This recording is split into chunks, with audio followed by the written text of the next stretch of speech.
Spazio Più. Buon pomeriggio e buon ascolto a tutte le ascoltatrici e a tutti gli ascoltatori dello Spazio Più in collaborazione col SINAP del venerdì pomeriggio. Sono Mimmo Magnetta e sono qua a vostra completa e totale disposizione. Ringrazio la regista Natalia, che se non ci fosse lei qua non si andrebbe avanti, e ringrazio Federico, lo sparacazzate, che è già in linea con noi. Buongiorno Federico. Io oggi in verità sto scioperando. Come stai scioperando?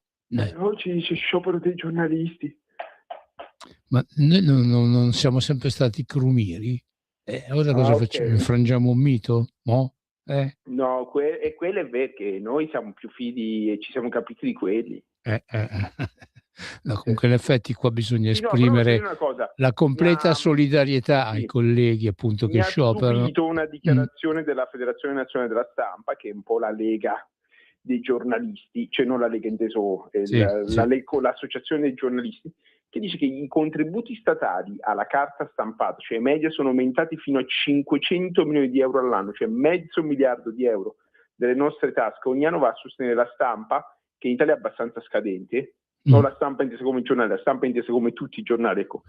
Ogni anno tutti i mezzi di informazione italiani, tranne Radio Libertà, pigliano un botto di soldi. $500 miliardi, $500 miliardi, è una cifra immensa. Abbiamo uno dei paesi dove la libertà di stampa è la minore e dove la stampa è più scadente. E insomma, trovate qualche soldino, cari editori, visto che già siete belli facoltosi, e aumentate, rinnovate questo contratto a chi da ben 10 anni aspetta il rinnovo. Ecco, se i giornalisti alla fine, che sono quelli che vi raccontano tutte le storie che volete sui giornali, hanno la necessità di avere il contratto rinnovato, e visto che voi vi cuccate 500 milioni di euro, cioè $500 miliardi all'anno di contributi statali alla stampa, alla carta, e non solo alla carta, tutti i media, trovate, a me fa impressione che Fanpage, che è un giornale che online, che si vanta molto di essere di sinistra e tutto, è primo un giornale che va a sfruttare, ecco, chi ci scrive sopra. Questa è l'Italia, insomma. Noi appunto, allora noi questo problema non ce l'abbiamo. Se non rinnovati il contratto dei giornalisti, a questo punto che il governo sospende i contributi alla stampa. Se è così, cioè una porcata del genere è davvero una cosa incredibile. Chissà se ne parleranno domani sui giornali appunto di questa nostra uscita, no? Perché appunto qualsiasi cosa ormai si dice che non è in linea con il modo di dire comune, come dicono tutti, il mainstream. A me dà fastidio usare questi termini inglesi, no? Però appunto voglio vedere se domani qualcuno ha qualcosa da ridire contro Radio Libertà, in particolar modo contro il nostro spazio radiofonico, che ogni 2x3 tira fuori questi problemi. Cioè, ma tu dicevi tempo fa che anche Radio Radicale piglia un botto di soldi, anche se Radio Radicale no, attenzione, Radio Radicale è questa la cosa. L'anno scorso ha preso 14 milioni di euro di contributi pubblici. Attenzione, 14 milioni di euro, perché esercisce un servizio senza gara pubblica, cioè trasmette le sedute del Parlamento, delle due Camere, ok? Italiano ovviamente, senza aver fatto gara. Questo lo sottolineo, visto che sono più europeisti, no? Con il nostro sedere sono sempre europeisti, in questo caso c'è questa radio che invece fa l'europeista con il nostro sedere, ok? Quest'anno prenderà solo 10 milioni di euro, e loro sono impazziti perché gliene mancano 4 di milioni di euro.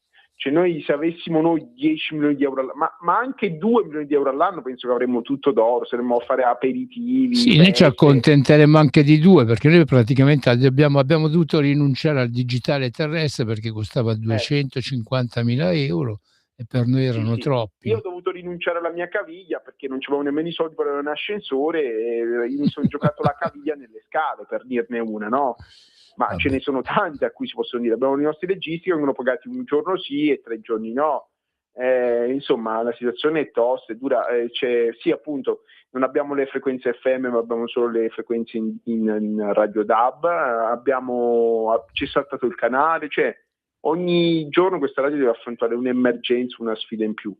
Mentre ci sono i soliti media del sistema che fanno incetta di contributi pubblici a piene mani.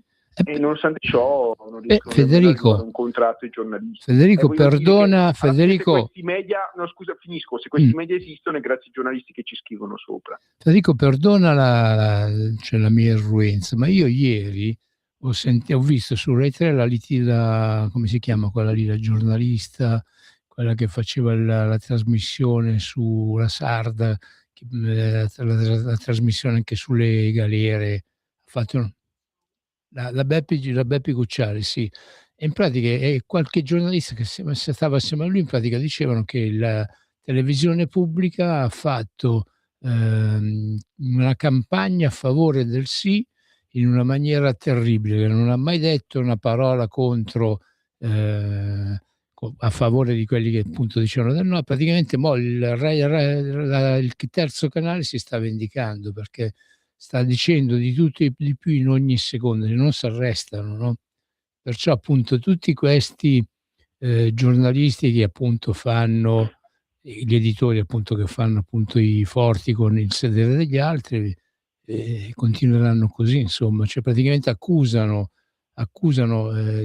chi non la pensa come loro appunto di non dire le notizie vere, e poi appunto quando succedono queste cose, per esempio, ecco, ha vinto il no, praticamente stanno massacrando tutti quelli che appunto erano per il sì.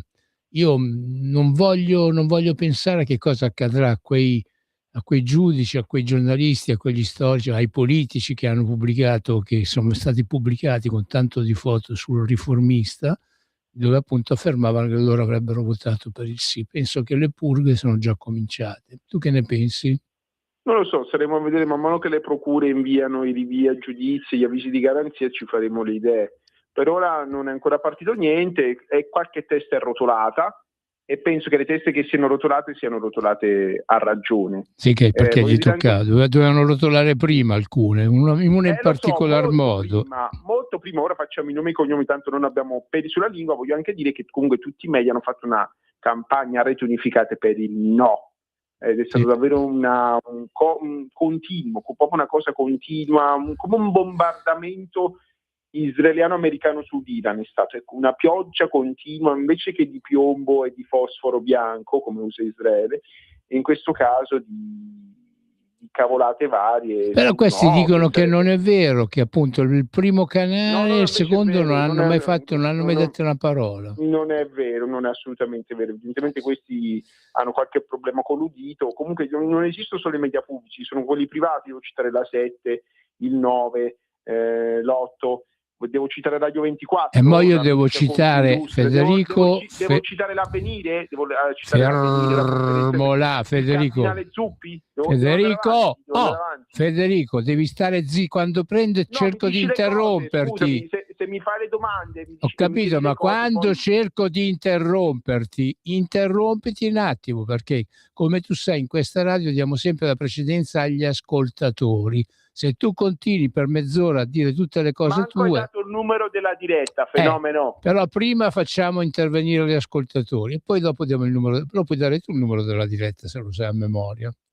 Buongiorno, chi sei, da dove chiami? Buongiorno a tutti e due, Lisetta. Lisetta, buongiorno. Hai visto come devo fare per farti parlare? Devo subito... Che faticate, ragazzi. Avete sudato per caso? Un pochino. Allora, sentite, no? Adesso passiamo a una cosa più seria. Sui referendum, cioè i canti dei magistrati, che nessuno ci dà importanza, ma io sì. Allora, confesso, ragazzi, che dall'esito del referendum mi sarei aspettata un risultato diverso, naturalmente. Tutte le leggi sono perfettibili secondo me, ma credo si sarebbe cercato di cambiare qualcosa. Purtroppo in Italia ci si lamenta che non funziona niente e poi quando si cerca di farlo, non bisogna cambiare nulla. Comunque una cosa mi ha colpito in negativo. Convinta come sono che la magistratura debba essere indipendente, soprattutto dal punto di vista politico, le manifestazioni di gioia con canti di Bella Ciao di alcuni magistrati a Napoli, ripeto, a Napoli, per me sono gravissime. Supponendo, ragazzi, che l'onorevole Meloni dovesse essere sotto inchiesta in quel tribunale, quale sarebbe il metro di giudizio? osservando la legge o seguendo il proprio credo politico? Tutto qua, io vi saluto e buon fine settimana. Grazie Lisetta, grazie a te. Federico, cosa rispondi alla nostra Lisetta?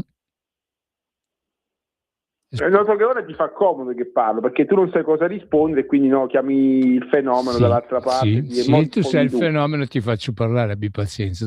Io fossi, insomma, se accadesse quello che dice la signora Lisetta, che è probabile, perché in Italia, come dice il mitico Pier Camillo Davigo, nessuno è innocente fino a prova contraria, e gli italiani in massa, soprattutto i giovani, sono andati a votare in massa per lasciare tutto com'è, e sappiate, cari giovani, che la giustizia è un'idea bendata, prima o poi si occuperà anche di voi.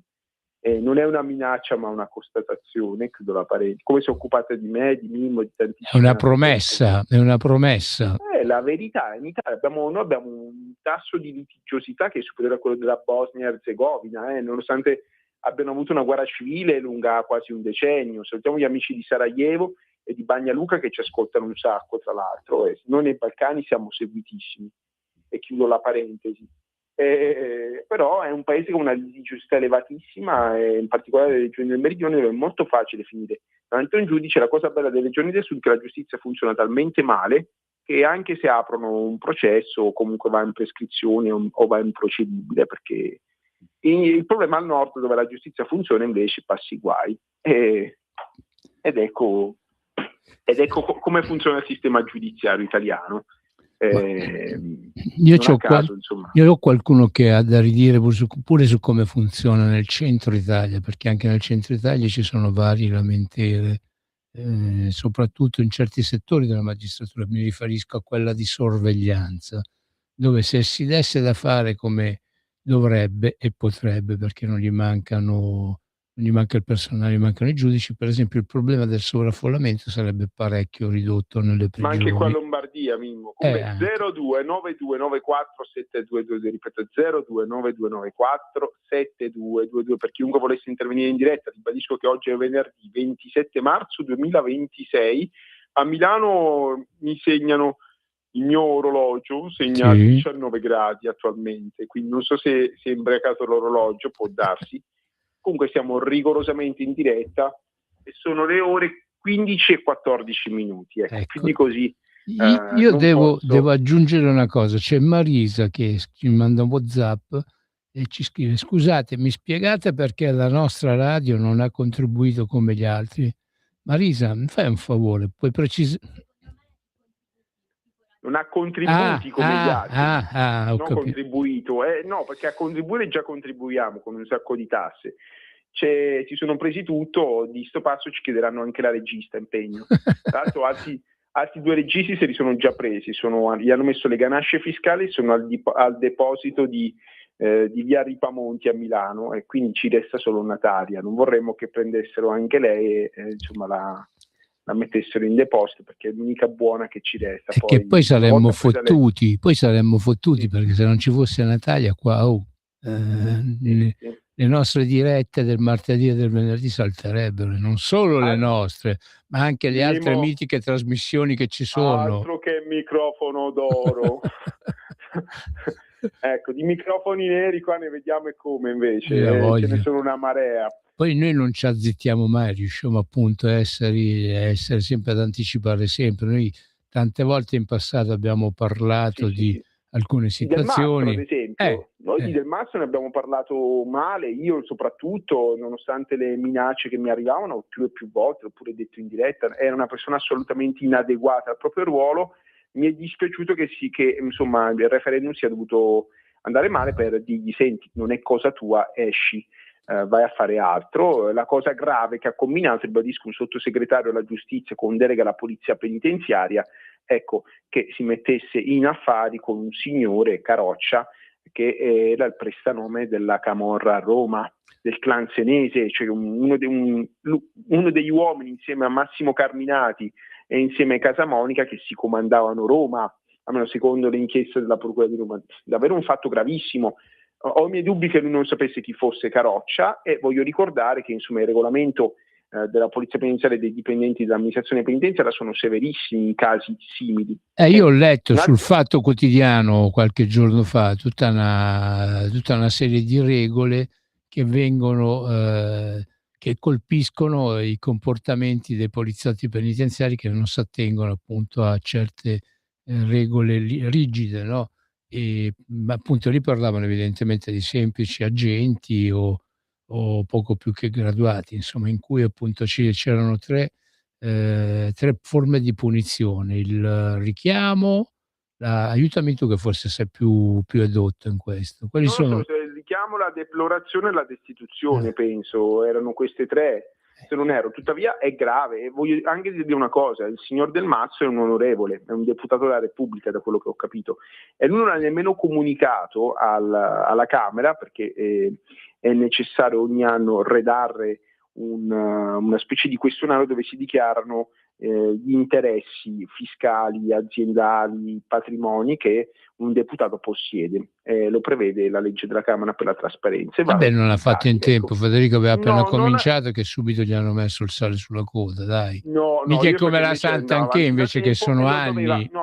non l'ha dichiarata, insomma, sono leggerezze che a noi comuni mortali non vengono perdonate. Io capisco che siamo nel paese del Marchese del Grillo, dove io so io e voi non siete un cazzo. Scusate, ma Alberto Sordi, scusate il francesismo, ma è così che pensa la classe dirigente in Italia, che può essere di destra, di sinistra, fascio, compagno, pensano tutti allo stesso modo quando arrivano al potere. Sono cose che non devono esistere.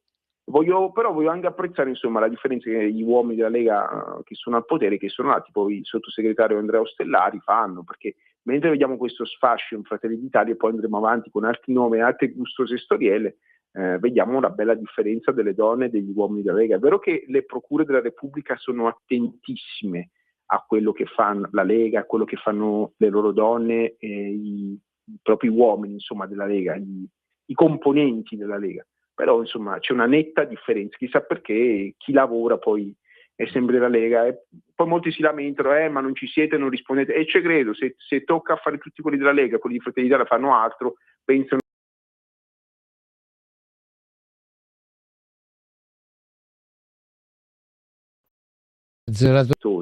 Sai che era sparita la tua voce. Noi l'ultima parte del tuo discorso non l'abbiamo. È il complotto franco-massonico, perché so che ci sono forze che stanno lavorando per il governo tecnico, evidentemente fanno sparire la mia voce quando dico cose fastidiose al potere, però abituatevi. La Francia sta arrivando. E saranno cavoli senza zucchero? Oui? Sì, casi per diabetici. E vabbè, senti, ma noi stiamo ancora aspettando che si colleghi con noi il mitico Antonio. Che... Sì, non vorrei che si sia dimesso anche lui, Mimmo, perché so che c'è una catena di dimissioni a Roma, in particolare al Ministero della Giustizia. A Roma ci sono anche le dismissioni, perché da quando c'è stata la sindaca Virginia Raggi ci sono state un sacco di dismissioni, ma però per un altro settore lavorativo, che è quello appunto dei commercianti su aree pubbliche, che ne so, capace che può cominciare anche nel vostro settore, ma però io sento sempre che grazie alla Lega, grazie appunto all'operato del sottosegretario della Giustizia Ostellari, ci sono state tantissime nuove assunzioni, no? Si parla di 12.000, forse anche di più, no? Sì. 15.000, 15.000 a malapena vanno a coprire il turnover, che è sempre più gravoso a causa non solo dei pensionamenti, che sono una marea a causa del picco della riforma, no? Perché è un corpo militare che aveva dei compiti limitati, e poi c'è stata fatta la riforma e il corpo ha cambiato nome, è diventato polizia penitenziaria, ha avuto un sacco di compiti in più e tanto personale in più assunto nei primi anni 90, che ora sta andando in pensione. Il problema è che il personale si ammala, il personale viene denunciato, il personale muore, il personale si suicida e c'è il più alto tasso di suicidi tra tutte le categorie lavorative, il personale si dimette perché non ce la fa più, sono una marea di problemi, quindi a malapena, questo va detto, le assunzioni vanno a coprire a malapena il turnover. È un problema serio, va affrontato. Un'altra cosa di cui mi sono stancato, basta parlare di emergenza carceri, è ora, cioè non è più un'emergenza, è un disastro, è ora di prendere il toro per le corna e di affrontare le cose per una volta in questo paese. Federico, ti rispondo che in Italia, se c'è l'emergenza, le cose vengono fatte, forse bene, forse male, però abbiamo un altro ascoltatore in linea, perciò sentiamo l'ascoltatore. Buongiorno, chi sei, da dove chiami? Buongiorno anche a voi. Però devi spegnere la radio, devi togliere il viva voce, se no non ti si sente. Qualcuno sta litigando con la radio, vedo. Col telefono. Lo sento. Vabbè, capita, anch'io ci litigo. Forse per me lo butterei giù dal balcone. Niente, è cascata la linea, se vuole ci può richiamare. Dal balcone anch'io l'avrei fatto, anch'io buttate giù, tanto non serve. È tutta una perdita di tempo. È tutta una... Comunque voglio anche dire, colletto sul Fatto Quotidiano, e penso che sia vero che chi ha esteso effettivamente la riforma, almeno così dice il Fatto, è stato il sottosegretario Del Mastro, perché Nordio era molto più moderato, non voleva il sorteggio, non voleva alcune cose che invece Del Mastro, a quanto pare, a quanto scrivono i giornalisti del Fatto, ha voluto fortemente. Quindi era anche giusto chiedere la testa, insomma, della persona responsabile della sconfitta. Certo è che voglio ricordare sempre a queste persone che le leggi si fanno in Parlamento, non le fa il governo, soprattutto quelle di rango costituzionale, si presentano in Parlamento, si apre la discussione e si lascia il Parlamento modificare. Fosse stato fatto così, forse così male non andava a referendum. Federico, ti devo interrompere perché abbiamo l'ascoltatore con noi. Buongiorno, chi sei, da dove chiami? Eccomi qua, sono Francesco di Arona. Ciao Mimo, ciao Federico. Ciao Francesco, prego. Ciao. È un po' che non ci sentiamo. Allora, volevo dirvi, per il referendum l'ho seguito in prima persona perché ero al seggio a fare lo scrutatore. Bravo. Dove abito io, ha vinto il sì, no? Io sono in Piemonte, però il Piemonte è venuto fuori tutto rosso per il no. A me sembra che in Piemonte ci sia una gran bella fetta che ha votato sì, però ci hanno messo dentro tutti come rossi, no? Che rossi, io non sono, no? Neanche credo anche gli altri. E poi, appunto, è capitato proprio anche nel giorno che c'erano i funerali di Umberto Bossi, che ho seguito per radio, insomma, tutta la funzione, tutto quello che c'è stato. Se non ero seggio sarei stato sicuramente presente a Pontida. E colgo anche l'occasione per chiedere un'informazione. Prego. Se sapete, se qualcuno sa poi dove riposerà Umbertone. Mi hanno detto Cassano Magnago, però sono voci un po' di corridoio, però penso che sia lì. Se voi sapete qualcosa, così almeno, visto che sono vicino, andrò sicuramente a fare una presenza, a trovarlo poi al cimitero dove riposerà e dove la sua anima sopra di noi veglierà, cercando di vedere un po' anche la Lega che inizi un po' a ritornare, se vuole prendere i voti anche l'anno prossimo, perché l'anno prossimo ci sono le politiche. Zelanda è questa qua. Siccome molti hanno anche votato la Lega per il discorso dell'abolizione legge Fornero, sì, una cosa importante, no? Mi sembra che non è entrata nel programma, era nel programma, però alla fine dei conti è stata cancellata, cioè l'ipotesi. Purtroppo la legge Fornero tuttora continua a perversare, e quindi quello lì sarà un argomento anche che gente l'anno prossimo, ho paura che si fanno due conti e dicono ma di qua non sono tanto di parola. Magari una volta la Lega era un po' più di parola, che diceva le cose e nel limite di quello che è sempre stata, però un po' di cose l'abbiamo anche portate a casa. Poi anche la cosa più importante del federalismo, che adesso non si sente più parlare, non si sente più niente.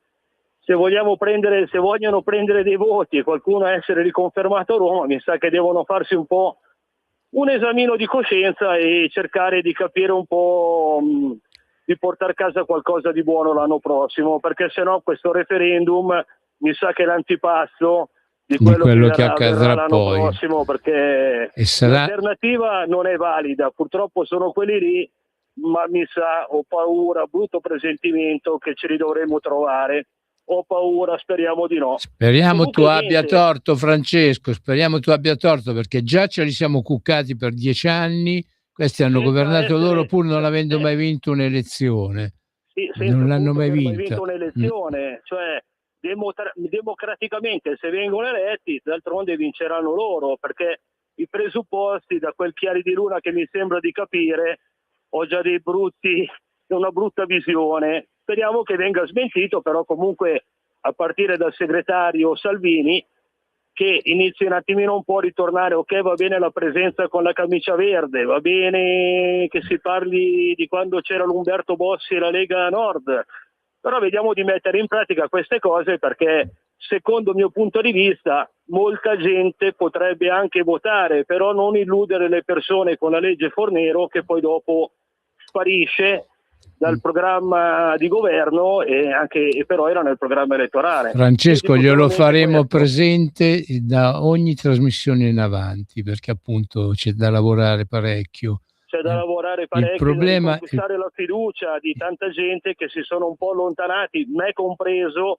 da questa Lega attuale. Ecco, devo dire la verità, io sono uno di quelli che mi sono un po' allontanato come elettore, diciamo, ma anche come sostenitore tesserato nella mia sezione, da qualche anno, da un po' di anni, che non condivido l'idea politica, certi cambi di rotta che erano il mantra, la pietra di basamento di quello che era la Lega. Ecco, se si ritorna a fare quelle cose lì, molto probabilmente il Nord ricomincerà a votare la Lega, se no la vedo brutta, e l'alternativa sono quei 4 scappati di casa, che non faccio i nomi ma che ben si conoscono.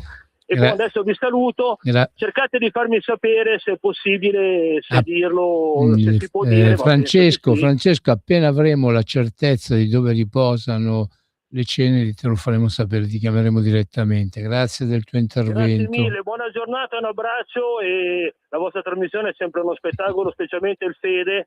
Mi raccomando, di squalloro ogni tanto. Ciao. Grazie Francesco, grazie. Federico.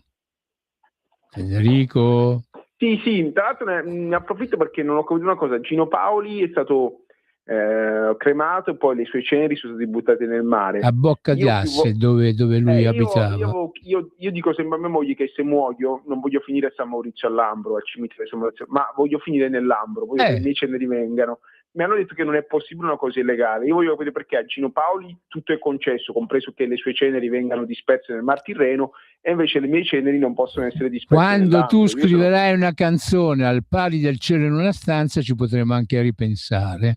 Tu cominci a scrivere una canzone io sono totalmente offeso. Questo dimostra che questo è un paese dove la legge non è uguale per tutti. Comunque, se quando morirò qualcuno è così gentile da voler non rispettare la legge e disperdere le mie ceneri nel sacro fiume Lambro, si faccia avanti. Grazie. Ascolta Federico, ti do una parola d'onore che appunto quando tu scomparirai, io le tue ceneri le butterò nel naviglio della Martesana. Grazie. Hai capito? Così tu al più arrivi a Cernusco sul naviglio. Pensavo che stessi dicendo che l'avessi buttata nel cesso, però non nel cesso, no. Il naviglio della Martesana è carino. Sì, è molto romantico. Speriamo che non sia in secca quei giorni, perché quando va in secca è brutto. Comunque, no, a parte gli scherzi, è vero, di quella riforma Fornero e tante altre cose, però il signor Conte, che va sempre in TV a fare il fenomeno, questo governo non agisce con il favore delle tenebre, che ci ha reclusi in casa per quasi 3 anni, che ha fatto ogni porcata, che ha sperperato il denaro pubblico come non mai, ha lasciato un buco di 240 miliardi di euro, meno 12% di deficit, cioè ha lasciato un deficit abnorme, e il governo è arrivato da 240 miliardi a 60 miliardi di deficit. E sui 60 miliardi di deficit ti devo interrompere perché c'è la pausa pubblicitaria. State con noi. In quanti ti promettono trasparenza, ma alla fine ti ritrovi sempre con la bocca chiusa e non puoi dire quello che pensi? Radio Libertà non ha filtri né censure. Ascolta la gente e parla come la gente.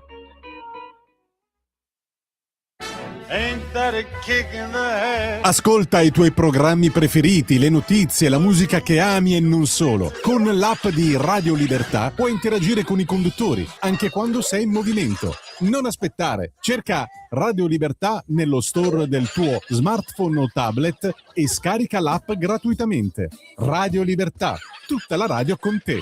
Scopri di più su radiolibertà.net. Semplicemente la tua radio. Ehi tu, non trovi più il segnale di Radio Libertà sulla tua radio DAB? Non disperarti, risintonizza. Sì, ma come? È facile, tasto menu, poi scegli il tasto corrispondente alla ricerca automatica dei canali, attendi qualche minuto e tutte le stazioni DAB della tua zona saranno disponibili. Rieccoci, siamo sempre su Radio Libertà, lo spazio più in collaborazione col Sinappe, sempre che Antonio Fellone voglia ricomparire. Antonio Fellone, Comunque, se ci sei batti un colpo, fermo là, Federico. Posso fare un appello? Sì, prego, però abbiamo anche un Visto che ci ascoltatore. ascoltano, è velocissimo, visto Vai. che ci ascoltano, siamo ascoltati un po' meno di Cruciani, ma ci ascoltano. Volevo fare un appello a Roma, visto che siamo ascoltati. Non nominate un nuovo sottosegretario alla giustizia, date tutte le deleghe che erano di Del Mastro ad Andrea Ostellari, perché è una persona che lavora e le sue capacità sono riconosciute da destra, a sinistra, da sopra a sotto, davvero da tutti gli attori che girano nel mondo del carcere. È una persona capacissima, ha dimostrato di saper lavorare bene, conosce molto approfonditamente il mondo carcere. Manca un anno alle elezioni, quindi è meglio dare le deleghe a già una persona che conosce ed è stimata, Certo. e che può fare solo che bene, che invece nominare un'ennesima persona che nulla sa e qualche guaio, qualche bistecca di troppo può fare o mandare giù. Quindi, O se no nominatelo vegetariano, fermo là. No, amici miei, vi do un consiglio, fatevi come direbbe Razzi, nominate date le deleghe di Del Mastro ad Andrea Ostellari. Allora, abbiamo il primo ascoltatore, buongiorno, chi sei, da dove chiami? Buongiorno, sono Giorgio da Monza. Prego Giorgio, vai. Torna a parlare sulle onde di Radio Svoboda, detta anche Radio Libertà.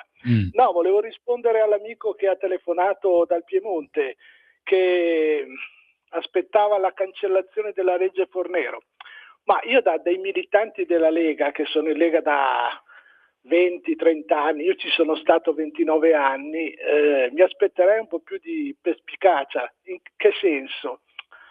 Signori, adesso stanno per andare in pensione le cosiddette generazioni del baby boom. Nel 1964 in Italia sono nati all'incirca 1.050.000 bambini. Oggi ne nascono, quando va bene, 360.000-370.000. E arrivando subito al punto, che cosa voglio dirvi? Che nei prossimi anni di riforme delle pensioni, a mio modesto parere, che sono l'ultimo dei deficienti, ne faranno ancora. Io al fatto che cancellassero la legge Fornero non ci avrei creduto neanche se me l'avesse detto Bossi in persona, con molto rispetto per Bossi. E con questo chiudo la telefonata, ricordando che però ho appreso dai giornali, dal Corriere della Sera, dall'intervista della signora Cantamessa, segretaria di Umberto, che lì in via Bellerio a Umberto avevate tagliato il telefono, il riscaldamento e anche le pulizie.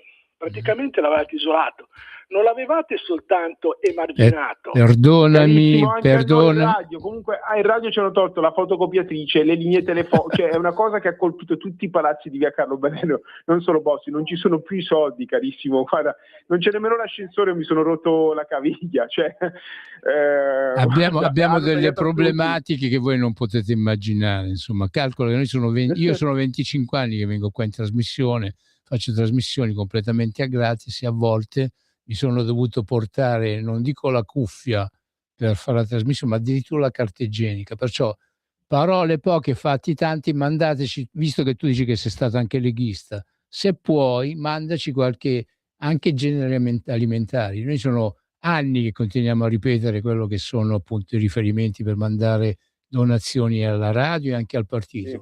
Azionati. Parole poche. Anche mangime per i gatti. Il mangime per i gatti va bene per i registi, perché loro si nutrono di quello. Abbiamo la seconda telefonata. Buongiorno. Buongiorno, chi sei, da dove chiami? Prego, chi sei? Sono Giuliano della Nona, provincia di Varese. Vai Giuliano, vai.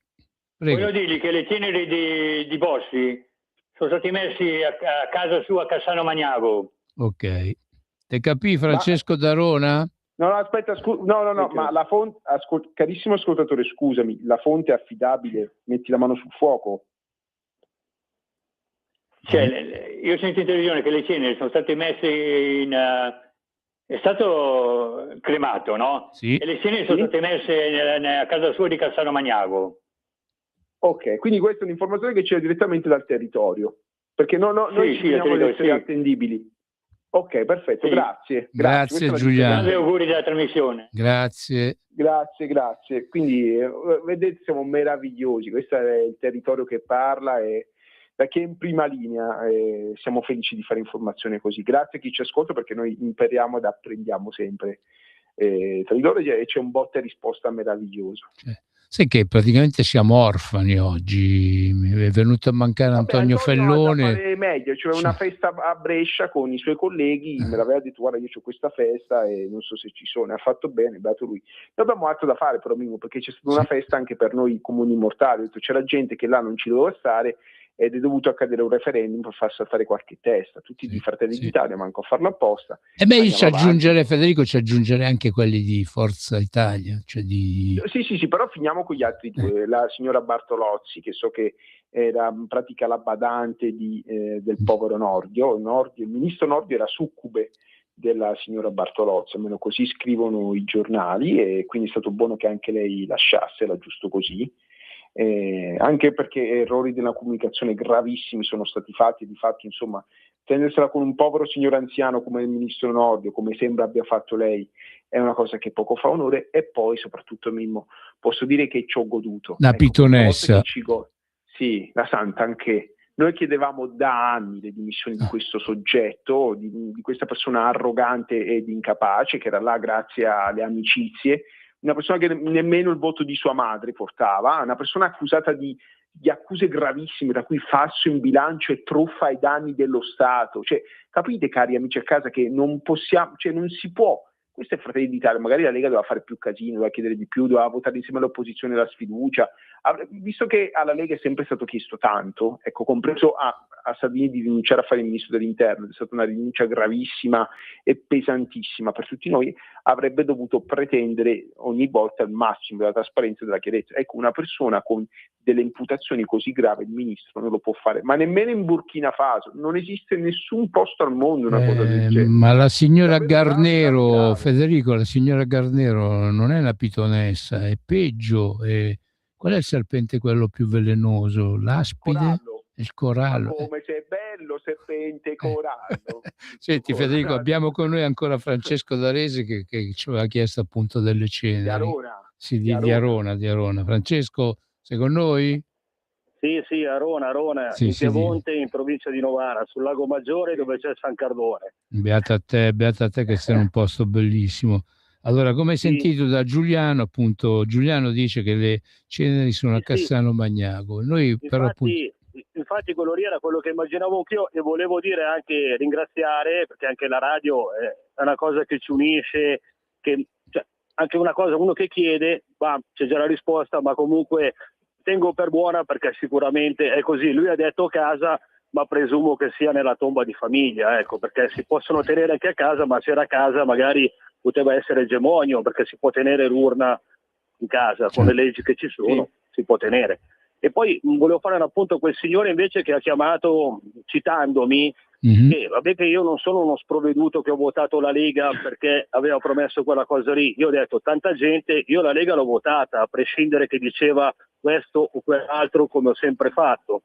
Mi sono allontanato dall'idea politica, però quando c'è da votare, dico la verità, l'unico, specialmente anche in Europa, l'unico partito che porta avanti un po' di distanze, certe cose, è la Lega. Nel bene o nel male è così. E quindi tanta gente, io ho detto, ha votato. Lo so anch'io, è stata una promessa un po' da marinaio, però secondo me bisogna aggiustare il tiro, che alle prossime elezioni, con un programma elettorale serio, se si possono fare le cose che si possono fare, le metti dentro, se no evitiamo, perché se no è un'arma a doppio taglio. Solo questo. Io vi ringrazio ancora della disponibilità, mi scuso se sono intervenuto per la seconda volta. No, non ti preoccupare. No, fai benissimo, Francesco. Gli amici sono sempre ben accetti qua, capito? E vi ringrazio che mi reputate un amico, perché anche voi siete degli amici come di famiglia, perché ascoltandovi è come ci conosciamo, no? Certo. La radio unisce anche le persone in questa maniera qua, specialmente questa radio che è storica, e i suoi ascoltatori diciamo che sono un po' una specie di famiglia, che a grandi linee le voci sono quelle, anche se non si conosce di persona, però è come se fosse. Prima o poi, Grazie. quando vuoi, potrai venire qua anche in diretta in trasmissione. Ma io Noi accettiamo anche...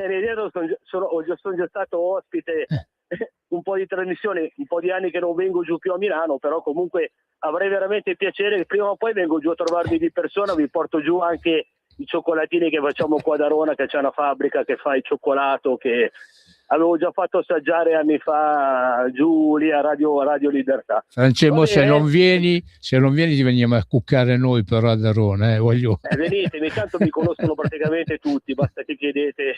Va bene. Che vi dicono dove abito. Grazie Francesco. Mille, un abbraccio, buona trasmissione. Ciao, grazie. buon fine settimana. Grazie. Federico, allora...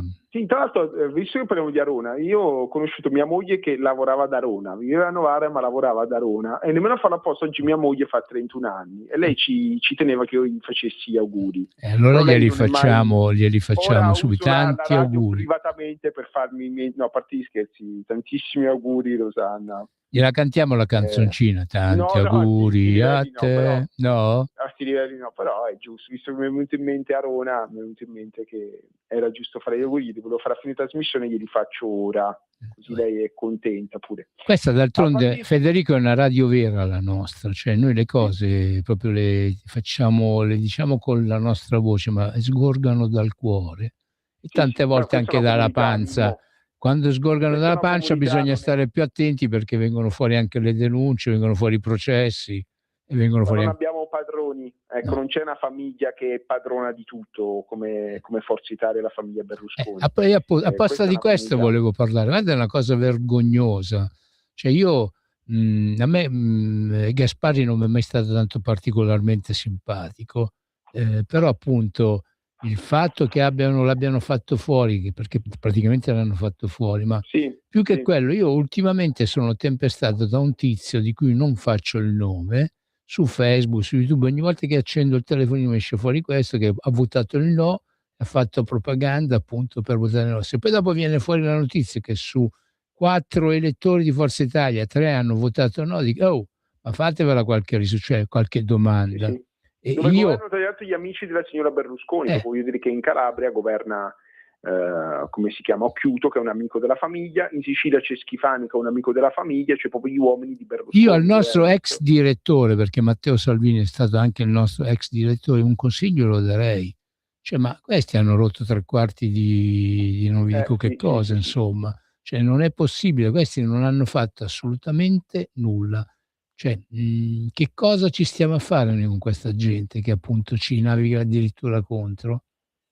Perché sì, che però in Forza Italia fa questo, cioè la signora, il sogno di Marina Berlusconi è un governo tecnico PD Forza Italia. Vabbè, ma il sogno del padre, sogno del padre se l'è scordato, che il sogno del padre ogni 2x3 parlava contro la magistratura dicendo che erano comunisti. Era quello, non era la patonza il sogno del padre. Anche, ma quello era il passatempo, quella è un'altra cosa. Appunto, cioè, una volta che ci può essere un'opportunità per prendere e fare delle modifiche, hanno sacrificato quel poveretto appunto di Nordio. Secondo me Nordio l'hanno proprio sacrificato, tant'è che infatti quando ci fu uno dei primi governi di centrodestra, praticamente ci fu Ignazio La Russa che assolutamente non volle avere il Ministero della Giustizia, ma prese quello della Difesa, perché Ignazio La Russa mica è scemo, cioè Ignazio La Russa è uno che ha uno studio coi controcavoli a livello legale a Milano, che faceva, non è che si poteva mettere a fare il ministro della giustizia, quando all'epoca lo fece Castelli, se non ricordo male, no? Sì, ma infatti l'unico ministro della Repubblica che ha fatto qualcosa nella giustizia è Castelli, poi è arrivato Mastella che ha cancellato tutto, però Roberto Castelli fu un grande ministro della giustizia, fece delle riforme coraggiose a Costituzione invariata che poi vennero cancellati tempo zero dal governo. Perché grazie, Roberto Castelli era un ingegnere, perciò le cose le tagliava con l'accetta, insomma. Ignazio La Russa non volle assolutamente diventare ministro della giustizia, proprio perché comunque lui pensava, e dopo quando finisco di fare il ministro io ho uno studio, lo devo mandare avanti, e perciò appunto anche a sto giro hanno sacrificato quel poveretto di Nordio, che era una persona talmente tanto per bene che era stimato sia a destra che a sinistra. Insomma, gli hanno fatto questo sgambetto, e questo sgambetto è arrivato da chi? Da quelli di Forza Italia. Allora cerchiamo un attimino di chiarire un attimino le questioni, vediamo un attimino che cosa fare prossimamente, perché non si può avere a che fare con gente che dice una cosa e poi te lo piglia e te lo mette lì dove non cuoce il sole. Sì, io so che addirittura Tajani voleva dimettersi da Forza Italia, quindi non è possibile che da Arcore arrivano chiamate per dirigere, poi Io capisco il padre, che a me ci aveva messo la faccia al sedere, ma questa signora qua, chiusa nei suoi studi delle sue multinazionali, delle sue aziende, che prende il telefono e pretende di comandare e dirigere il governo, so che chiama la Meloni e chiede e gli comanda di fare questo e quest'altro, qua siamo alla follia. Se il povero Berlusconi era particolare, i figli sono uno peggio dell'altro, è una cosa davvero che non può e non deve esistere. Mi dispiace davvero, è uno psicodramma, ecco, dallo psiconano allo psicodramma siamo passati. Voglio dire anche una cosa che Francesco ci ha fatto capire, noi abbiamo detto in radio tantissime volte: se il governo governa come il PD o fa le stesse cose del PD, e poi è ovvio che la gente vota l'originale, certo. E noi l'abbiamo detto migliaia di volte, forse il no che è arrivato è anche per dire questo, sulla sicurezza, sulla salute, sulla scuola, su tantissime altre cose. Bisogna essere in discontinuità, bisogna fare la differenza, non basta galleggiare, bisogna cambiare, si può e si deve, la differenza si può fare, è ora di mettersi a lavorare. Ecco, non è possibile che lavori solo la Lega, se deve lavorare solo la Lega allora lasciate la Lega lavorare, anche perché è necessario, Federico. Il problema oggi lavorare è necessario, che il governo lavori è necessario, perché appunto io leggevo l'altro giorno, non so se che numero di lettere ha mandato fuori Gianni Alemanno dal carcere di Rebibbia, dove appunto è recluso perché ha trasgredito alle prescrizioni per l'affidamento sociale che gli avevano dato, e praticamente sta in galera da più di 450 giorni. Gianni Alemanno se ne è uscito fuori dicendo: al di là di referendum sì, no e cose varie, qua nella galera noi carcerati e chi appunto ci custodisce siamo in una situazione di cacca. Allora vediamo un attimino di porre rimedi che vanno posti.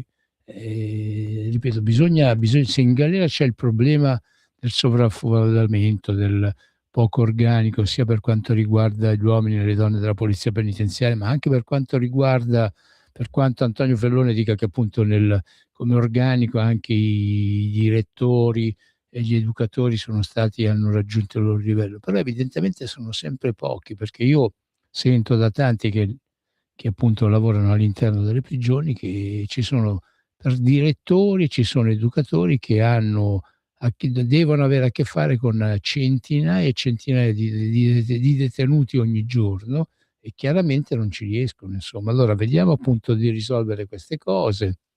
Con ogni 2x3 vedo su Facebook la pubblicità sul fatto che devono assumere 9.000 persone all'interno dei tribunali, no? Perché appunto pare che manchino anche, oltre che la polizia penitenziaria. Là è stato fatto la stabilizzazione del personale precario assunto per il PNRR, quello è stato fatto.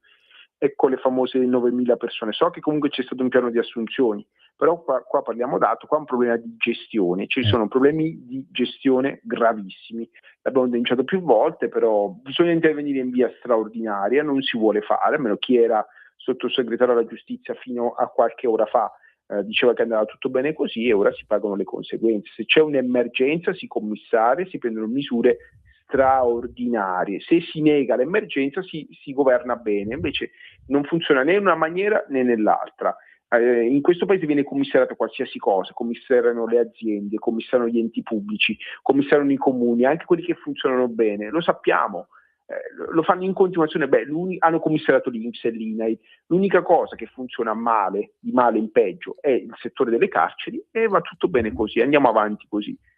Tanto alla fine è tutta purtroppo campagna elettorale fatta sulla pelle delle persone. Però non è vero, Federico, il commissario straordinario per la ricostruzione delle prigioni l'hanno nominato. Sì, il problema è un altro, è che se tu appunto... Non serve solo l'edilizia, serve a tutto il settore, vanno prese misure straordinarie perché il sistema è fallito, il sistema non funziona, è un disastro. Certo. Anche perché appunto la gente continua a commettere crimini, la gente No, continua. non è questione di crimine o non crimine, è questione che il sistema non funziona. È normale, in tutti i paesi al mondo vengono commessi crimini. Il problema è che questo sistema fa sì che le persone che entrano in carcere escano peggio di quello che sono e che in carcere continuino a fare crimini peggiori di quelli, spesso volentieri, di quelli con cui sono stati arrestati. Alcuni carceri sono in mano alla criminalità organizzata, viene lo spaccio e altri crimini sono all'ordine del giorno all'interno delle nostre carceri. Non è normale una situazione del genere, cioè abbiamo una situazione da Sud America. Se vai in Messico, nemmeno più in Messico è così, perché lo Stato è intervenuto fortemente là. Cosa dobbiamo aspettare? Le sparatorie, le rivolte all'interno delle carceri? Ci furono nel passato, negli anni '80 ci furono. Così è accaduto in Sud America. Dobbiamo aspettare che arrivi il presidente ultrapopulista Bukele che faccia entrare l'esercito nelle carceri? Dobbiamo aspettare il Sud America, ci siamo vicini, sia fuori che dentro di sto passo. Vabbè. Senti, noi per oggi possiamo concludere anche qua la nostra chiacchierata o no? No. Già che oggi non segue la trasmissione, quella no. Ci mancano 4 minuti per finire. Se poi tu vuoi finire prima perché hai meglio da fare, chiudiamola qua, non è un problema. No, perché nessuno chiederà la tua testa, perché noi trasmettiamo da Milano, da via Carlo Belerio 41, non trasmettiamo da Roma, da noi le teste non rotano perché siamo persone capaci, in gamba, e tra l'altro noi lo facciamo a gratis, siamo dei volontari. Sì. A Roma invece chi ci rappresenta sono persone più che degne, che quando sbagliano sanno benissimo che se ne devono andare a casa e a casa ci vanno, ed è questa la differenza che abbiamo con Fratelli d'Italia. E poi rimarco una cosa che ci fa differenti: noi non abbiamo padroni, questa è una comunità, parliamo, ognuno pensa con la sua testa, abbiamo 1000 idee diverse, però quando ci sono da fare le cose le facciamo, e questa è la magia della Lega e di Radio Libertà, di cui dobbiamo essere orgogliosi. Sì, infatti qua di questa radio siamo più che orgogliosi. E allora, tanto che siamo orgogliosi, tanto che siamo agli ultimi minuti, e ti giro a te questo compito che lo sai sempre assolvere al meglio. Posso dire anche se abbiamo il microfono d'oro, siamo poveri ma belli. Allora facciamo la richiesta ai nostri ascoltatori di generi di soldi, di generi alimentari, di tutto, perché appunto mangime per gatti e pure per i cani, insomma. Ecco, i microfoni lasciateli stare perché siamo già pieni. Ecco. Sì, anche perché i microfoni non si possono mangiare, allora sono ben accette donazioni sia alla radio che anche al partito. E poi, ripeto, se qualcuno raccoglie la cicoria o che ne so, le lumache o le cozze. No, le lumache siamo pieni, appena piove, anzi se qualcuno c'ha la passione delle lumache venga pure, ci lasci qualcosa, si raccolga tutte le lumache che vuole, che qua ho un lumacaio, cioè appena ci sono 2 gocce di pioggia arrivano, entrano pure in radio tra un po'. Una mano al cuore, l'altra portafoglio, radiolibertà.net, non è .org come pensavo, radiolibertà.net. Si entra senza carta d'identità perché non è un sito porno o zozzo, è un sito serio, dove oltre che informarvi potete darci una mano, ma non a me e Mimmo, a persone che meritano, che lavorano qua, ad andare avanti a informarci, perché come ci ha chiamato il nostro amico Giuliano, ci ha detto come è stato sistemato Bossi, siete tantissimi che ci chiamate di tutta Italia per spiegarci le varie situazioni che accadono nel territorio, sono tantissime, le varie ingiustizie, le varie inefficienze e deficienze che ci sono nel nostro paese. Insomma, siamo poveri ma belli, siamo piccoli ma grandi nel cuore, abbiamo bisogno di voi per andare avanti, e quindi dateci una mano a esistere, perché non per me, per Mimo, ma ci sono tante persone che questa radio se la meritano. C'è una comunità che merita di esistere, andare avanti, una comunità senza padroni. Visto i tempi che corrono, essere liberi, pensare con la propria testa e non avere padroni è una cosa che non ha prezzo. Pensate che a tutt'oggi noi abbiamo un amico che ogni volta che ci vede, a me a Federico, piglia e ci riempie di pizze e di pane, e del mitico fornaio Marun di via Lombardia al 47 a Cologno Monzese. Noi ogni volta che ci affacciamo da lui ci riempie di tutte queste sue specialità. Perciò, volendo, ecco, questa è la solita marchetta gratis che noi facciamo, andate da Marun il fornaio di Cologno, viale Lombardia 47, Cologno Monzese, e ditegli che appunto vi mandiamo noi di Radio Libertà. Maroon appunto fa una pizza squisitissima del pane che pure è ancora meglio. Perciò appunto vedete come siamo ridotti, noi siamo ridotti ad andare a chiedere appunto il contributo a voi che ci ascoltate, perché noi siamo veramente in questa situazione. Io infatti volevo chiedere un contributo, visto che Mimmo Magnetta ora è in pensione, la pensione bassa, e comunque ha tanta voglia di fare anche se è anziano, è anche disabile, c'è un posto giù a Roma al Ministero della Giustizia, prendete lui come sottosegretario, lui è bravo, sa scrivere, leggere, batte a macchina in maniera, fa il segretario benissimo. Poi di galera ne so qualcosa, insomma, io del settore ne so qualcosina, insomma. È ferrato, sì, il settore è ferratissimo. Sono stato molto ferrato, molto ferrato, insomma, perciò io sono esperto. Di ferro, è talmente no, fermo là. Io ce l'ho di titanio,